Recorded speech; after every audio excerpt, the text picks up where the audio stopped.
That should do.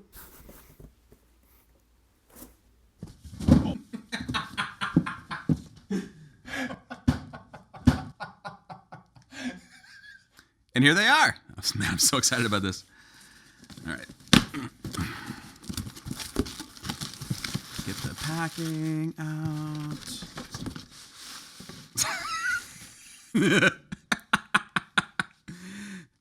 Not one of the production heads. David having fun. Sounds like a drum. rDavidr. Classic. And yeah, here they are. Ooh, yeah. Yep, exactly what we're talking about.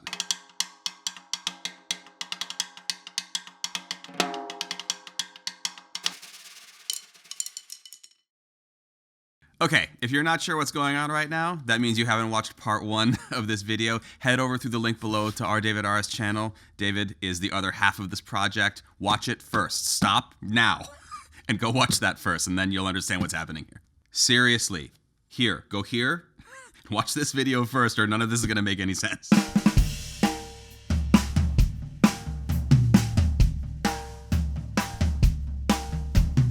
All right, we've got factory fresh coated G12s on the whole kit right now. Let's start out with what that sounds like.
Now, coated G12s are basically my favorite batter head for pretty much everything. They're a little bit thicker than a normal 10mm batter head. The coating mellows them out in a nice kind of way. They're a little more durable than a thinner head. Tons of sustain while still having a little bit more mass than your standard 10mm batter head.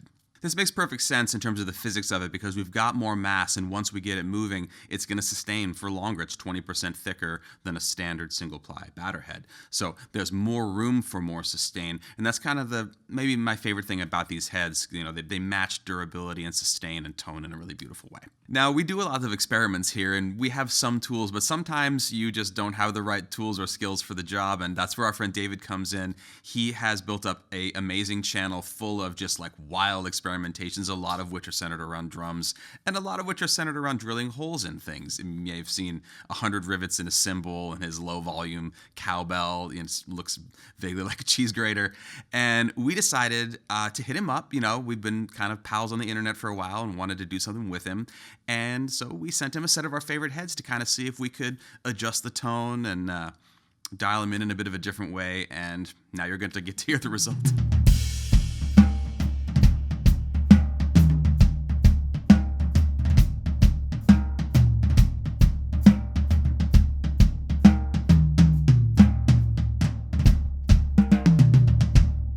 So now we've installed the modified heads that we just got from David. They are tuned to exactly the same pitch as the other ones were in the exact same place. So we're not going to go through a lot of tunings. We're just doing a straight up comparison of the behavior of these vent hole modified batter heads.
Okay, so what's the deal with venting a head anyway?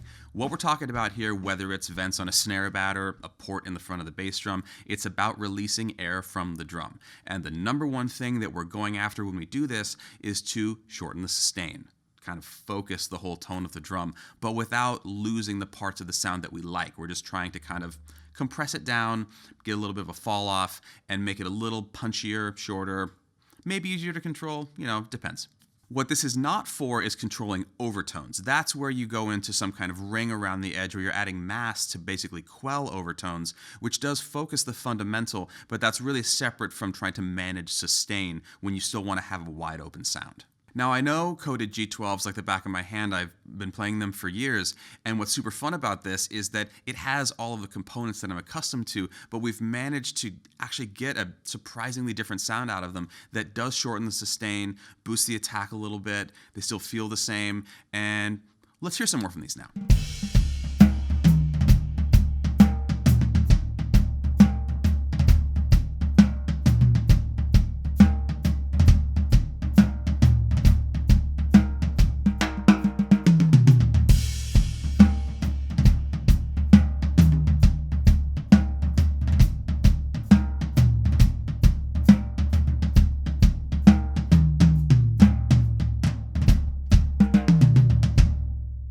Now, looking at these heads, David had a really great idea, which is to not do what you would expect based on vented heads that exist in the market of having the vents all be the same size, and instead he chose to graduate them from smaller holes on the 10 that are nearly the size you'd expect from a factory vented head, down to fairly large ones like you could almost stick a pencil through on the floor tom. Now, this makes perfect sense because we're dealing with a whole lot more air that needs to get out of a floor tom. There's tons more space in there, so if we want to have that same quickness, we do have to graduate them, similar to the way some people choose different head thicknesses or things like that for their toms. What this results in is really, really even response from very differently sized drums, so they still sound like a family, even though these modifications have been made to the batter head where a lot of our tone is coming from. Now we'd like to do a back-to-back comparison so you can really hear the difference in the change in the note length, but also you can hear how the sort of tone of it is not that different. It's almost more like a gate or something like that.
Now, the big question, after we've listened to this is, when would we use this? Why would we choose this? What is this really for?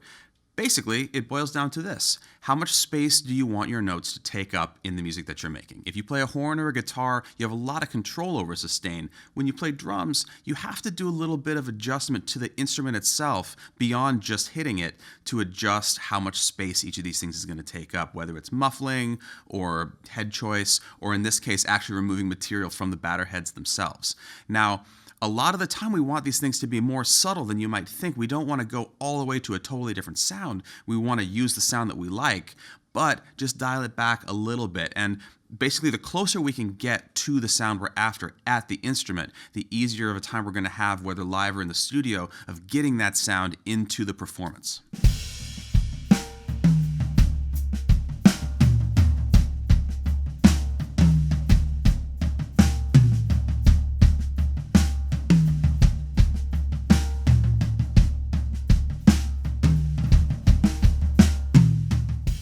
Now, the average listener or the average maybe non-drummer or non-musician even might not necessarily detect that there's much of a difference here. They might not detect that there's a difference at all. But us as artists and as creatives who are trying to make music, trying to make art, and trying to find a sound that we love, that inspires us to play better or differently that day, these subtle things really do matter, and where we end up with our sound is sort of an amalgamation of the little choices we make, whether it's the thickness or the ply count of your heads, the tip on your sticks, or modifying the heads, taking material away, muffling them, putting rings on there. All of this stuff takes us to where we're going to get the sound that's going to make us play and create the way that we want to. A great way to think about these choices and both the individual choices and also the collective that is greater than the sum of the parts is it's kind of like presets. We could get close to these sounds spending time tuning in the same way that, you can get close with two sticks that aren't quite the same or two heads that aren't quite the same. But on the other hand, we were able to swap out all of these batters and tune them to pitch and have this sound in about 10 minutes.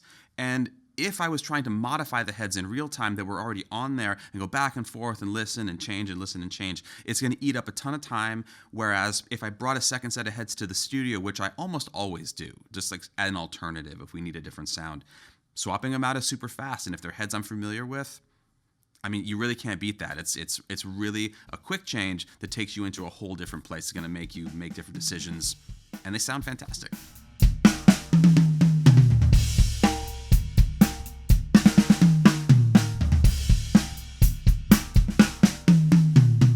Now, if you're new to our channel here, this is kind of where we live. We're going after tone and sound and sometimes myth busting and hacks and occasionally like products that help us get closer to a certain sound that we're after. It's all about experimentation and demystifying the challenges that exist for drummers, especially considering that this is an instrument where a lot of the time tuning and tone take a back seat to technique and styles and things like that, whereas you can't really take lessons in guitar without learning how to tune the guitar, but you can become a professional drummer without ever having spent much time thinking about how to tune the drums.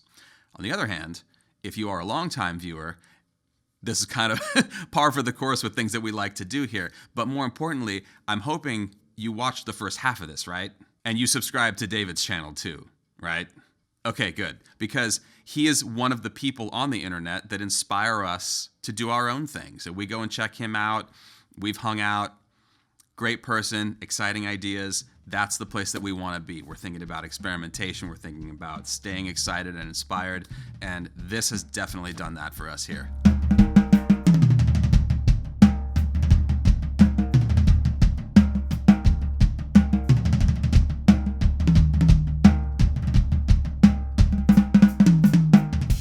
That about wraps it up. Thanks so much for coming along on this crazy journey. I know it was a lot of information. Please like, comment, and subscribe and hit the notification bell so you hear about all of our new videos. Tons of content coming out right now. Please jump over to the Patreon. Check it out. See if there's a level that works for you. If you're already a patron, there's lots of extra stuff over there. Exclusive series, including the currently generated symbol series where we're talking about all of that stuff. Lots of dialogue over there as well. We are super excited about it. They are the reason that we are able to keep doing this. Love the patrons. Lastly, I should definitely ask you if you modify your batter heads, whether you're drilling holes in them or anything, but particularly anything permanent. Like we all put tape and stuff on there, but are you doing anything that you can't undo to them? Because I would love to know.